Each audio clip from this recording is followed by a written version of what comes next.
My research has always been motivated by human health, and so we do fundamental research about how pollution is generated, how it's transformed, how we're exposed to it inside buildings. Ultimately, what we're motivated by is trying to understand how to improve people's health by reducing their exposure to air pollution.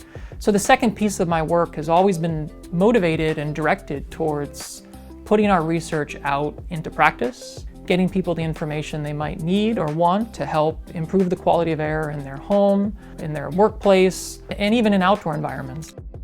I wouldn't be where I am today if it wasn't for Elliott. When I met him, I got excited about research, and he just has a really good way of getting you excited about, the stuff that he's doing.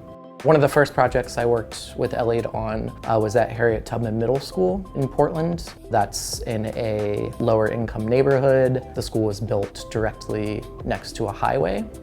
And they asked Elliott as an air quality specialist to kind of set up shop there and analyze the data. Dr. Gall and his students have been amazing collaborating with us to bring evidence-based information on indoor air quality to teachers, to families, and to the district. Thank you, Dr. Gall and his students.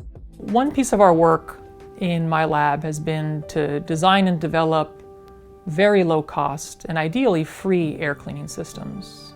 And for the past 6 months or so, we've been working with Bert Hamner from Cocoon Clean Air to try and commercialize this idea. Can we manufacture at scale very low-cost filters that people could keep in their closet, in a drawer in their bedroom, to have something on hand ready during an emergency event? My patients can end up in the clinic or the ICU from breathing unhealthy air, and it's very important for them to have healthy air indoors. And Dr. Gall's research on what makes for healthy air indoors and the impacts of different cleaning technology helps me and other doctors better educate and advocate for our patients. My interest and motivation from this area really, I think, started when I was young. My parents and my mom in particular, I remember, were concerned about environmental issues. I remember my mom asking questions of businesses about, where did you source, that meat? Well, I remember as a kid being, sort of embarrassed. But, I respect that, right? And I think that imbued a sense of, responsibility.